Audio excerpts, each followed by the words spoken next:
මිනිස්සෙකුගේ ආයු කාලය කොච්චරද පුතා? මිනිස්සෙගේ ආයු කාලය මේ වර්තමානයේ හැටියට බලනකොට අපි කියමුකෝ අවුරුදු 80ක් කියලා. අවුරුදු 80ක්. ඊට එහා බෑ යන්න. මැරෙනවා. අපි කියමුකෝ ගියා කියලා සසර පිම්බලේ 120ට වඩා යන්නම බෑ. 120ට වඩා යන්න බෑ. එතනින් මෙහා වැටෙනවාමයි. ඉවරනේ එතකොට පුතා. ඇමරිකාවේ තිබ්බත් වැඩක් නැහැ, එංගලන්තේ තිබ්බත් වැඩක් නැහැ, චීනේ තිබ්බත් වැඩක් නැහැ, ඩුබායි වල තිබ්බත් වැඩක් නැහැ. ශ්‍රී ලංකාවේ අක්කර 600 700 අම්මගේ අප්පගේ දේපල වාගේ ලියාගෙන තිබ්බාට ඇති වැඩක් තියනවද? වැඩක් නැහැ මෙව්වා. ඔක්කොම තබා තියා අවසානයේ අකමැතිම ධර්මතා තුන වැළඳගෙන යන්න වෙනවා. මොනවාද ඔයාලා අකමැතිම ධර්මතා තුන? තව ගත්තේ නැහැ පුතා එව්වා. ගන්න මන් දන්නවා මරණකම්ම ගන්න. ඔබට අන්තිමට උරුම වෙන වස්තු තුන මං අහන්නේ. ඔබට අන්තිමට උරුම වෙන වස්තු තුනක් තියෙනවා. මිනියට අන්දන ඇඳුම. තව ගත්තේ නැහනේ? නෑ. ගන්නෙත් නෑ, හිතුවෙත් නෑ ගන්න. හැබැයි අන්තිමටම පුතා දැන් නිකන් හිතන්නකෝ මල්ලි මරුණා. ඔහොමම. මේ ඊයේ පෙරේද කුරුණෑගල මරුනේ ලොකු ව්‍යාපාරිකයෙක්, කෝටිපති ව්‍යාපාරිකයෙක්. අවුරුදු 40 ගානයි මරුණා. මාත් මල ගෙදර ගියා බලන්න.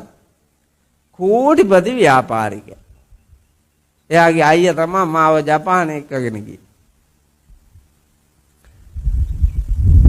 ඉවරයි ඉතින්. කොච්චර තිබ්බත් එච්චර තමයි. දැන් මල්ලි මරුණා කියලා හිතන්නකෝ. මෙතන ඉන්න අය මැරිලාද කියලා දන්නේ නැති ඉඳලා එක්කගෙන ගිහිල්ලා ඉස්පිරිතාලේ දොස්තර මහත්තයාට පෙන්නනවා, නලාව තියලා බලලා ආහට මෙහෙට පෙරලා ඔබලා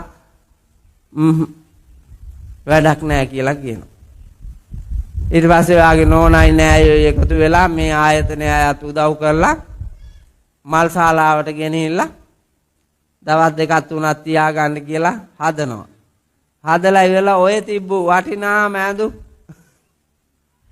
දැන් ඔය ඇඳගෙන පැලඳගෙන ඉන්න වටිනා මෑඳුම් ගෙදර අල්මාරිය වල තියෙන ඇඳුම් නෝනා මැදලා එල්ලලා තියෙන්නේ කූරු ගහලා. අය හම්බෙයි දේව අඳින්න. ඒවා හම්බෙන්නේ නැහැ. අර මල් ශාලාවෙන් අඳනවා පළු කෑලි කෑලි කපාපුවා. ඒක අඳලා අර පිදුරු ගොඩ උඩ තියලා සිංහයා වාගේ පිදුරු ගොඩේ හදාපුගේ රැට ගිහිල්ලා බුදිය නැන්ද තුන් ගමනක් විතර උඩ ගිහිල්ලා වැටෙන්නේ බලන් ඇඳේ බුදිය ගත්තාම ඒ තරම් සැප මෙට්ට යන්නේ කොහෙද දන්නේ නැති මේ ගමන යන්නේ කොහෙද දන්නේ නැති ගමන ඒ තරම් සැප විඳිනවා. එහෙම විඳගෙන ගිහිල්ලා දැන් පිදුරු කොට්ටලෑලි ගහලා පිදුරු දාලා උඩින් ලස්සන විල්ලූ දාල්ලපු රෙද්දකින් වහලා මේකව තියනවා ඒකේ. අකමැතිම කාමරේ ඉන්නේ පුතා ඔය. කැමති කාමර හදලා තියෙන්නේ ඕන තරම්. AC කරලා ෆෑන් දාලා විචූරණ දාලා নানা ප්‍රකාරයෝ. හැබැයි අකමැතිම කාමරේ බුදියන්න වෙනවා. අකමැතිම ඇඳුම ඇඳගෙන.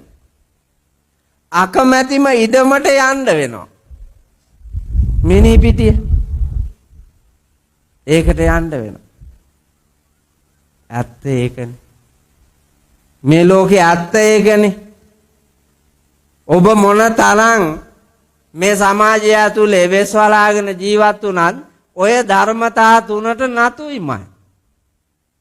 ඒක ආයේ ලොකු කුඩා ભેදයක් නැහැ, තරහා තිරමක් නැහැ පුතා. ගිහි පැවිදි ભેදයක් නැහැ. මුන් වහන්සේලාටත් එහෙමයි. ජීවිතේට පොරවාපු නැති සිවුරක් තමයි එදාට පොරවන්නේ.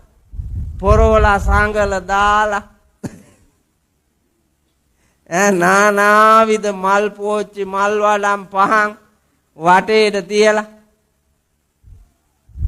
දරසෑය ගහලා පිට්ටනියේ ගිහිලා ඔබ ආපුවාම ඉවරයි. අලු විතර. එතකන් තමා පුතා නටන නැටිලි අපි ඔක්කොම. ගිහිවත් පැවිදිවත් එතකන් තමා නටන නැටිලි. එහෙනම් ගෞරවය තියාගෙන පූජනීයත්වයේ තියාගෙන වන්දනීය බව ආරක්ෂා කරන මේ බලන්නකො අවුරුදු 10 ගානකට මනුස්ස ලෝකේ ඉපදිච්ච මිනිසෙක් නෙමෙයි. අවුරුදු 10 ගානකට එහාදී මනුස්ස ලෝකෙ මිනිහෙක්.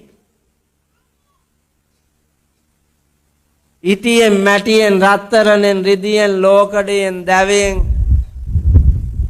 තනාතබා තියාගෙන පෙරලි ලෝකේ මානවය වන්දනා කරනවා.